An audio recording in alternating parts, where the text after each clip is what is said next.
Halo Fitness Mania, selamat datang di Dunia Derai. Kali ini saya akan membahas tentang 6 hal yang harus diperhatikan dalam kita melakukan latihan beban ya. Atau mungkin kalau saya sebut dengan yang namanya latihan beban 101 gitu. Everything we need to know about latihan beban. Saya akan bahas ada 6 hal, mulai dari bagaimana, lalu kapan, lalu kita berbicara di mana latihannya, lalu indikator parameternya sebuah latihan itu baik atau tidak. Selain itu juga bagaimana caranya dan juga programnya seperti apa ya.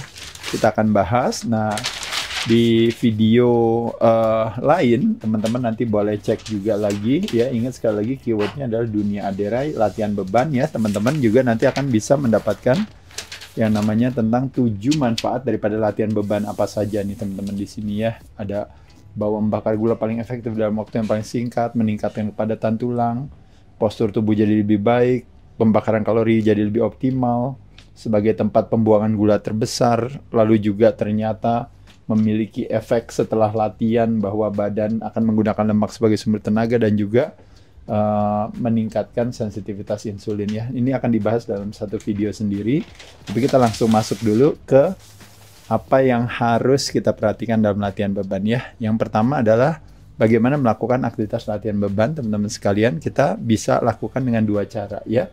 Dengan menggunakan alat bantu dari luar atau dengan menggunakan tubuh sendiri ya.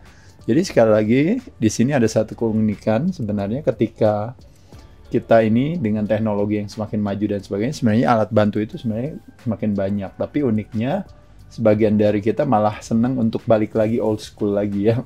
Malah menggunakan badannya sendiri gitu ya, pakai alat-alat yang sederhana di rumah dan sebagainya. Jadi di satu sisi bagus, tapi memang kalau menggunakan badan sendiri memang membutuhkan sebuah kreativitas yang tinggi dan juga mungkin memerlukan sebuah situasi yang keterbatasan gitu ya. Tapi kembali lagi, kalau kita bisa mengoptimalkan yang namanya teknologi dan juga mengoptimalkan yang namanya kemajuan daripada industri ini, terutama peralatan latihan, akan menyenangkan kalau seandainya kita juga bisa menggunakan alat bantu, karena alat bantu akan mengoptimalkan kita untuk bisa mendapatkan yang namanya, kalau istilahnya kalau kita belajar, yang namanya stres yang diterima oleh otot yang ditargetkan akan lebih optimal ya. Karena biasanya dari angle yang berbeda, dari sudut yang berbeda, dengan beban yang berbeda, dengan experience, pengalaman yang berbeda, karena alat-alatnya yang begitu banyak ya. Jadi alat bantu bisa dengan dumbbell, bisa dengan barbell ya, bisa dengan cable, bisa dengan kettlebell. Ini kadang-kadang orang sebut dengan namanya free weights gitu ya. Bisa dengan menggunakan mesin atau yang dikenal namanya selectorize. Kenapa disebut selectorize? Karena dia menselect, memilih bebannya. Ini yang disebut biasanya dengan namanya pin loaded gitu ya. Jadi udah ada bebannya sudah terikat gitu. Jadi kalau ini beban lepas free weights, kalau ini ada beban terikat gitu ya, selectorize disebutnya ya. Bisa juga beban terikat tapi tidak dengan pin loaded, tapi dengan plate loaded gitu ya. Nah juga sama juga teman-teman. Apa kelebihan daripada mesin? Biasanya adalah kalau boleh dikatakan itu keamanannya, safety-nya terjamin. Nggak ada kejadian orang latihan yang menggunakan selectorize atau mesin bisa ketiban gitu ya. Nah kelebihannya daripada free weights adalah karena dia mengikuti masing-masing daripada postur tubuh kita sendiri. Biasanya kenyamanannya akan kita lebih dapatkan lebih lebih tinggi ya di sini ya. Jadi yang bagus yang mana? Yang bagus adalah variasi, kombinasi, rotasi. Ya ingat ya, ini selalu ya. Begitupun juga dengan menggunakan badan sendiri. Kalau ceritanya teman-teman misalnya berlibur ada di satu tempat, atau mungkin ada di rumah sehingga tidak bisa kemana-mana, misalnya seperti kemarin di musim infeksi dan sebagainya gitu ya. Atau yang memang ada di satu daerah atau di tempat yang memang sangat terbatas aja ya fasilitasnya, teman-teman bisa melakukan berbagai jenis gerakan-gerakan yang merepresent daripada body part masing-masing, seperti misalnya push up. Yang kena adalah biasanya delts, bahu, chest terutama ya, karena dari push up sendiri biasanya membuat dada dan juga tricep ya. Kalau plank yang kena adalah abs yang paling utama, tapi selebihnya total body kena juga ya, karena waktu kita plank kadang-kadang kita kena ke bahu juga, ke lengan juga, ke bokong juga ya, ke betis juga sekalipun juga ya. Jadi plank juga termasuk yang total body workout juga. tapi disebut yang namanya static kontraksi. Lalu squat dan lunges ini juga sama juga dengan menggunakan tubuh sendiri. Kalau teman-teman tahu, the largest body part gitu, when it comes to skeletal muscle, otot rangka paling banyak ada di kaki ya. Biasanya latihannya bisa squat, 2 kaki, bisa 1 kaki lunges ya teman-teman sekalian.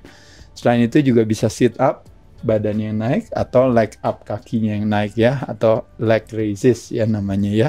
Itu buat melatih otot abs atau core gitu ya. Dan pull ups menggunakan badan sendiri, atau dikenal yang namanya kadang-kadang chin up gitu, atau pull up, atau mungkin sebagian ada yang melakukan namanya muscle up misalnya ya. Itu untuk melatih otot back, punggung, dan juga untuk tangan ya. Nah, jadi ini beberapa jenis latihan yang teman-teman bisa lakukan sendiri di rumah dengan menggunakan berbagai varian gitu. Intinya menggunakan tubuh sendiri ya, tidak dengan menggunakan alat bantu. Sama juga prinsipnya variasi kombinasi rotasi ya. Jadi nomor 1, bagaimana caranya, teman-teman silahkan boleh lakukan ini. Boleh sekali waktu menggunakan alat bantu, boleh sekali waktu menggunakan badan sendiri ya. Yang kedua, kapan biasanya dilakukan bagusnya kalau kita melakukan latihan? Ya, nomor 1, latihan bisa dilakukan setiap saat sebenarnya, anytime, pada saat dimana energi kita ada gitu ya. Makanya kenapa kalau orang bilang, kapan waktu yang terbaik buat mulai latihan? Pada saat dimana energi kita memang ada. Karena kalau kita nggak punya energi dan sebagainya, otomatis memaksakan latihan, apalagi dalam kondisi misalnya mungkin lagi tidak enak badan dan sebagainya, bukan ide baik ya. Jadi anytime sebenarnya latihan nggak ada masalah ya. Yang kedua, latihan di pagi hari, kita menggunakan momentum pagi hari untuk memulai sebuah hari dengan sebuah kerajinan ya. Tapi kalau secara teoretis, pagi hari perut kosong latihan, tujuannya adalah untuk fat burning ya, untuk bakar lemak. Kenapa? Karena akan mengoptimalkan kita untuk yang namanya memanfaatkan situasi tersebut. Karena kita tidur kurang lebih 6-8 jam. Pada saat matahari hadir bangun, kita terbangun, kortisol hadir.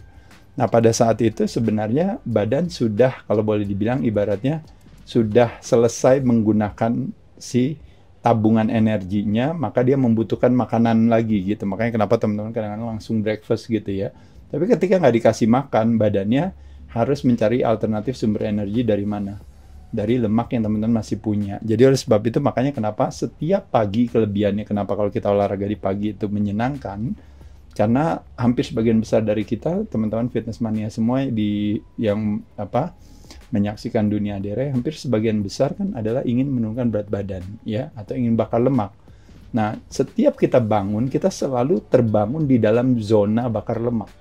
Nah, makanya kenapa jadi rugi dong gitu ya, rugi dong ya Des.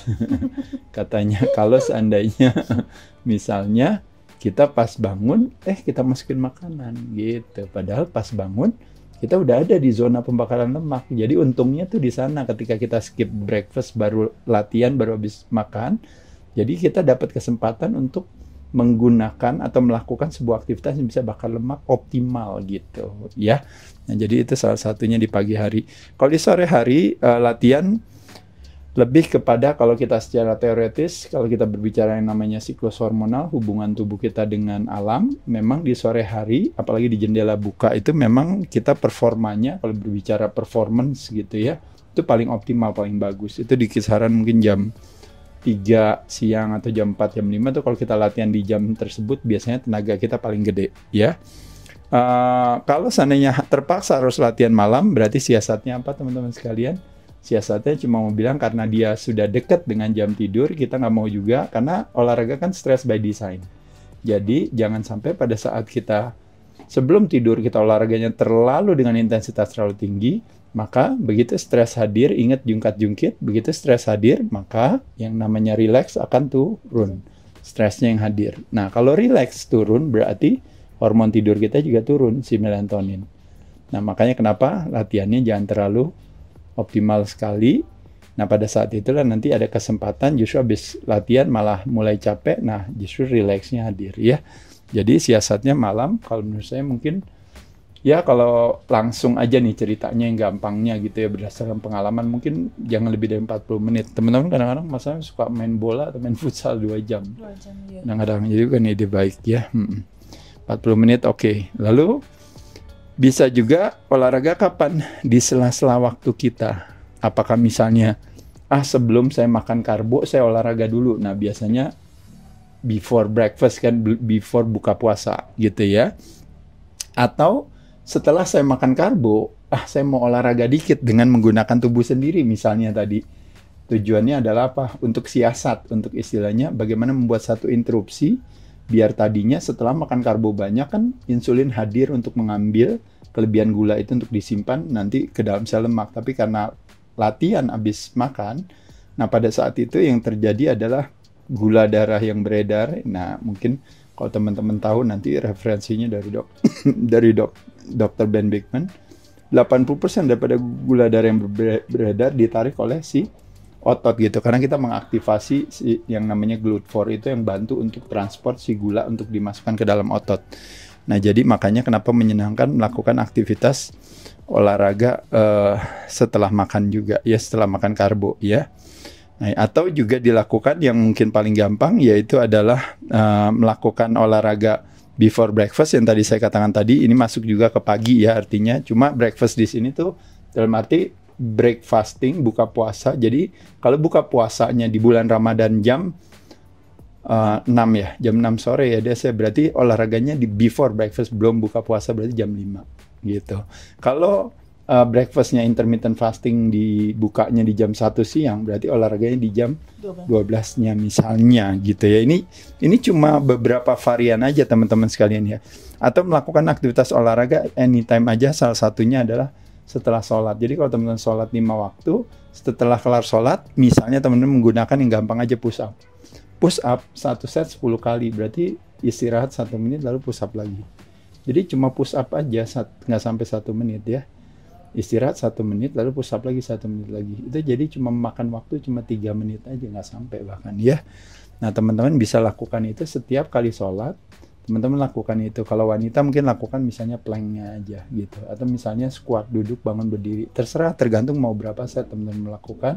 Otomatis semakin banyak setnya, semakin require, mensyaratkan yang namanya durasi yang lebih panjang ya. Tapi secara umum siasat latihan beban pada saat sholat itu sebenarnya lebih kepada yang mau saya sampaikan adalah bahwa itu menjadi satu strategi di mana kita bisa bilang sama diri kita sendiri ada bahwa saya udah nggak bisa punya alasan cerdas lagi untuk bilang saya tidak ada waktu buat olahraga gitu. Karena saya selalu ada waktu buat sholat, dan saya selalu ada waktu punya 5 menit aja kalau diminta habis sholat, saya pasti punya waktu gitu. Nah tinggal teman-teman mau lakuin atau enggak gitu ya. Apalagi bagi teman-teman yang punya ketergantungan terhadap medikasi, obat dan sebagainya, udah harganya mahal mesti beli, nanti obatnya habis, nanti badannya lemah karena dosis nanti harus lebih tinggi, toxicity racun tambah banyak. Nah teman-teman dengan melakukan aktivitas olahraga setelah sholat ini, teman-teman seperti menciptakan obat dari dalam sendiri ya. Dia bisa mengoptimalkan yang namanya kebalikan daripada permasalahan klaim BPJS Kesehatan, resistensi insulin, latihan beban malah meningkatkan yang namanya sensitivitas insulin ya. Nah jadi kapannya teman-teman sudah bisa jawab. Ini silahkan juga sama, yaitu adalah apa? Variasi kombinasi rotasi ya. Oke lanjut lagi. Yang nomor 3, di mana kita bisa olahraga? Jawabannya di mana saja, apalagi kalau menggunakan tubuh sendiri. Lalu dengan alat bantu bisa dilakukan, misalnya kalau teman-teman punya apa tadi, kabel, punya dumbbell, punya barbel, silakan aja. Itu pun juga bisa di rumah, bisa di kantor, atau di mana aja juga ya teman-teman ya. Misalnya di tempat olahraga teman-teman, kadang-kadang di lapangan bulu tangkis ada dumbbellnya, ada barbelnya. Kadang-kadang di kolam berenang misalnya mungkin ada sedikit tempat atau alat untuk itu apa, teman-teman bisa lakukan sebelum kardio, latihan beban dulu, gulanya turun, pas kardio bakar lemak sebagai sumber tenaga, atau tentunya di yang namanya fitness center atau pusat kebugaran. Jadi sekali lagi alasan kenapa kita latihan di pusat kebugaran itu mirip seperti alasan kenapa kita mau cerdas di pusat pendidikan ya. Jadi pusat pendidikan itu kan sekolah ya namanya, atau institut atau akademi ya, atau universitas gitu ya, karena di sana terdapat yang namanya sumber daya manusianya ya, gurunya, dosennya, pelatihnya gitu ya, dan juga sumber daya alat atau fasilitasnya yang ada di sana. Jadi menyenangkan kalau seandainya pusat kebugaran juga bisa menjadi salah satu pilihan buat teman-teman. Makanya pergi ke sarana kebugaran yang saya katakan ya, pusat kesehatan masyarakat yang sesungguhnya. Mudah-mudahan suatu saat nanti pusat kebugaran di Indonesia itu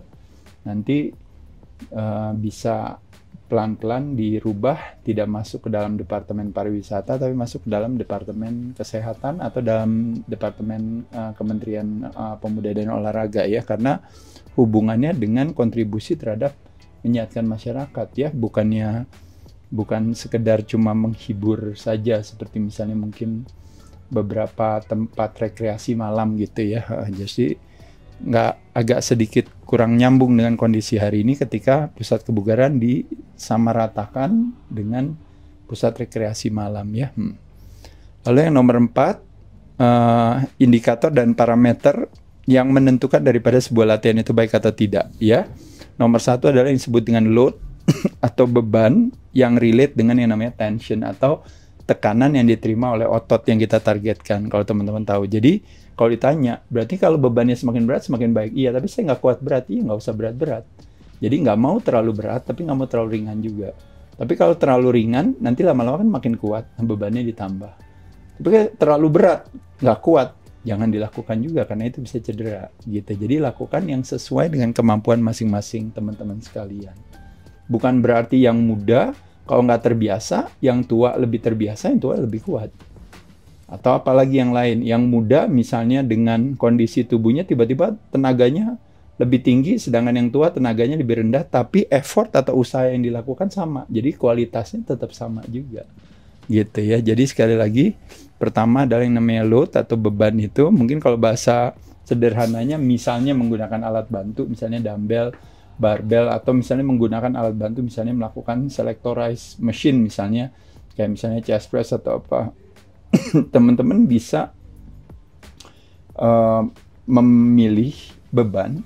Kalau teman-teman bisa ngangkat 15 kali aja gampang, berarti bebannya terlalu ringan. Kalau dijadikan pemanasan nggak apa-apa, tapi maksudnya 15 kali aja kok masih gampang ya gitu ngangkatnya. Nah berarti bebannya boleh tambah. Kalau 6 kali aja udah susah, 6 kali aja udah nggak kuat, yang ke-6 udah berat banget, berarti bebannya nggak boleh ditambah, atau kalau mau sama teman-teman kurangi.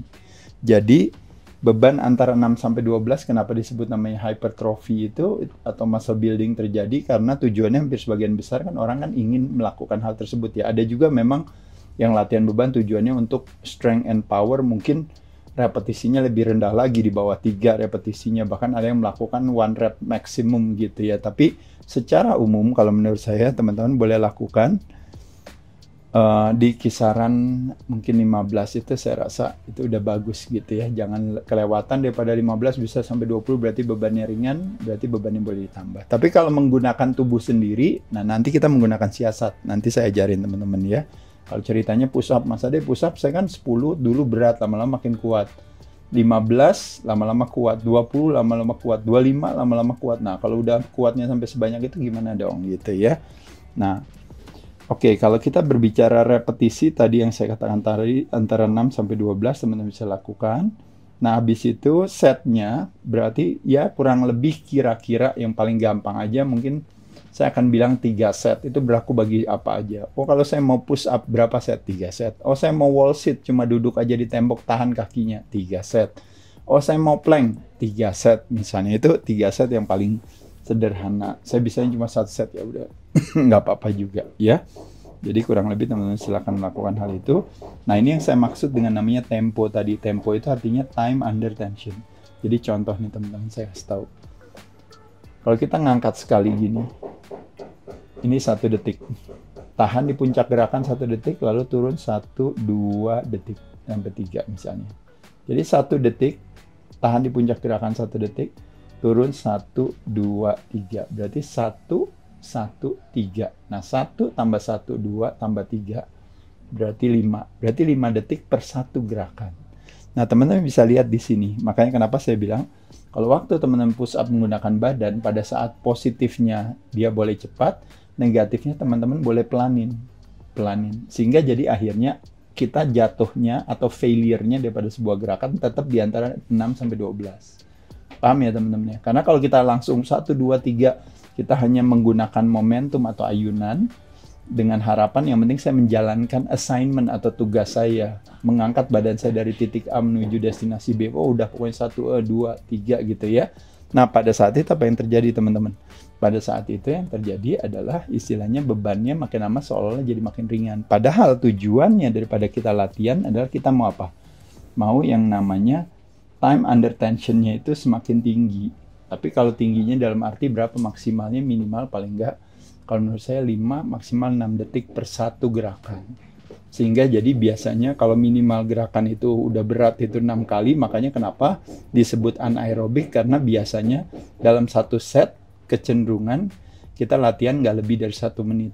Kalau teman-teman tahu ya, jadi kurang lebih itu alasannya.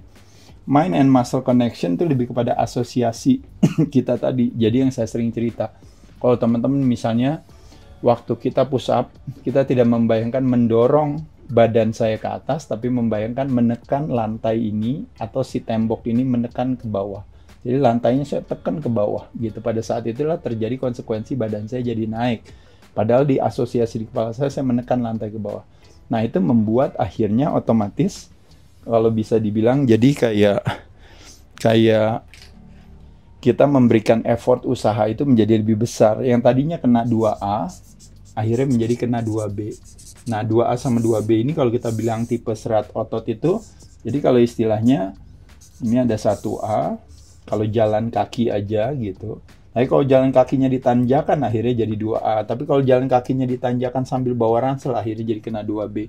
Sebenarnya ini hanya cuma sebuah analogi aja, cuma mau bilang sama teman-teman adalah bahwa semakin kita ngangkat yang kita rasain dan kita buat yang ringan itu menjadi berat, maka muscle fiber yang direkrut menjadi lebih berbeda. Nah pada saat itu kalau ditanya, berarti Mas Ade, berarti gula yang dibakar lebih banyak? Iya. Berarti signal yang dikirim ke otak jadi lebih tinggi? Iya. Berarti stimulasi yang diberikan kepada tulang menjadi lebih besar density-nya. Tulang jadi lebih kuat? Iya. Gitu. Nah jadi makanya kenapa kalau latihan beban bukan tujuannya adalah menyelesaikan tugas. Bisa loh saya ngangkat segini, tapi dengan cara yang ringan. Beda kalau teman-teman misalnya powerlifter atau weightlifter, justru siasatnya kan adalah membuat beban yang berat itu supaya kita bisa mengangkat, karena indikator keberhasilan daripada seorang powerlifter atau weightlifter itu adalah bagaimana dia bisa mengangkat beban kan seberat-beratnya. Makanya siasat mengangkat beban itu. Tapi kalau teman-teman anak fitness mania yang menggunakan metode latihan beban untuk memberikan yang namanya kebermanfaatan terhadap si otot supaya otot bisa jadi mesin pembakar gula atau mesin pembakar lemak atau mesin pembakar kalori di badan kita, maka kita harus buat sedemikian rupa proses ini menjadi lebih sulit, menjadi lebih susah. Paham ya teman-teman sekalian? Jadi kurang lebih itu aja sih yang mau saya sampaikan ya. Jadi ingat sekali lagi ada definisi asosiasi, ada definisi tempo ya, ada definisi set, ada definisi reps dan juga load juga ya. Kurang lebih itu mudah-mudahan bisa dimengerti. Nomor 5 cara yaitu adalah, nah ini lebih kepada halus tuh dalam arti kadang-kadang kita suka menghentak karena keinginan kita untuk yang penting pokoknya berhasil aja ngangkat gitu ya. Tapi ingat sekali lagi kalau hentakan itu memang di satu sisi boleh dilakukan pada saat positif. Jadi terjadi yang namanya yang fast twitch fiber terkena di sana, waktu itu terjadi eksplosif. Tapi itu pun tidak dihentak dengan apalagi mengunci yang namanya persendian itu. Jadi kayak persendiannya dikunci, kayak kita dorong naik lalu kita sampai tulang kita sampai kita kunci gitu ya. Itu kita tidak mau melakukan hal tersebut. Jadi kalau bisa gerakannya itu benar-benar, kalau orang lihatnya tuh gerakannya itu benar-benar halus ya, gerakannya halus. Nah lambat biasanya terutama terkontrol tuh dalam arti biasanya di negatifnya lambat, positifnya positif, negatifnya lambat. Apa bedanya positif dan negatif? Bagian terberat disebut dengan namanya positif atau yang dikenal dengan namanya konsentrik gitu pada saat otot memendek. Bagian teringan adalah pada saat otot memanjang, itu yang disebut dengan namanya eccentric, eccentric. Ya jadi contoh misalnya kalau kita duduk lalu bangun berdiri, duduk bangun berdiri. Pada saat kita berdiri lebih berat atau pada saat kita duduknya lebih berat, Des? Lebih berat pada saat kita berdiri. Nah pada saat berdiri itu disebut dengan namanya konsentrik. Pada saat itu ototnya dia memendek berarti. Nah, pada saat itulah makanya kita boleh sedikit agak lebih cepat, nggak ada masalah, tapi tidak kita kunci persendiannya yang menjadi tumpuannya, kita tidak mau. Nah, pada saat turun, kita kontrol gerakannya. Karena turun itu kan gerakannya kan lepas saja sebenarnya. Jadi kayak naik gini gerakannya kan lepas nih. Nah, waktu lepas kita tahan, kita kontrol. Jadi kalau istilahnya jadi 3 in 1 kalau istilahnya. Jadi satu gerakan, tapi abis itu 1, 2, 3 detik. 3 detik kita dapat gitu. Pada saat naiknya 1, pada turunnya 3 gitu ya. Nah, jadi teman-teman bisa lihat di situ kita bisa, jadi waktu positifnya kita dapat tekanannya optimal, pada saat negatifnya kita melawan beban itu tersebut. Jadi kita dapat 2 manfaat ya, 2 in 1 lah tepatnya mungkin ya. Lalu seimbang itu dalam artinya tidak ada satu sisi yang lebih dominan saat kita ngangkat. Jadi kita nggak mau salah satu waktu kita ngangkat, apalagi mengangkatnya 2, kadang-kadang seringnya bukannya unilateral tapi langsung aja dua-duanya langsung diangkat. Kadang-kadang kecenderungan kita mau ngangkat, yang penting bisa mengangkatnya. Tapi ingat sekali lagi teman-teman sekalian, kita nggak mau nanti pas udah hasilnya kita sering lakukan itu, kita lihat kok bahu saya lebih gede yang kanan daripada yang kiri. Waktu saya ngangkat tangan gini, kok tangan kanan saya lebih gede daripada yang kiri. Karena pada saat waktu kita ngangkat, kecenderungan ada bagian daripada sisi otot kita yang lebih cenderung bekerja lebih optimal atau lebih dominan dibandingkan yang satu. Makanya kenapa salah satu pendekatan yang sering saya lakukan sama teman-teman yaitu adalah melakukan gerakan-gerakan yang sifatnya satu-satu. Jadi one side at the time, atau one arm at the time, atau one leg at the time, atau one body part at the time. Jadi per satu ya. Dan dikenal yang namanya unilateral. Nah, teman-teman, tujuannya untuk menjaga keseimbangan, karena ingat sekali lagi, tujuan daripada anak fitness itu bisa mendapatkan salah satu kebermanfaatannya secara visual. Teman-teman bisa ngelihat bahwa badannya menjadi lebih simetris. Simetris artinya apa? Artinya seimbang. Seimbang dalam hal apa? Kanan, kiri, atas, bawah, depan, belakang. Kedua, proporsional. Proporsional sesuai bentuknya. Nggak mau tiba-tiba tangannya kegedean, chestnya kekecilan, chestnya kegedean dibandingkan dengan badannya, bahunya kegedean, tangannya kekecilan ya. Jadi kalau bisa semuanya seimbang ya. Jadi itu salah satunya juga prinsip bagaimana kita melakukan hal tersebut. Jadi sekali lagi teman sekalian, halus ya gerakannya, terkontrol, lambat, dan juga tentunya seimbang ya. Dan terakhir, kalau kita berbicara program latihan bisa dilakukan dengan menggunakan yang namanya per sesinya seluruh tubuh dilakukan.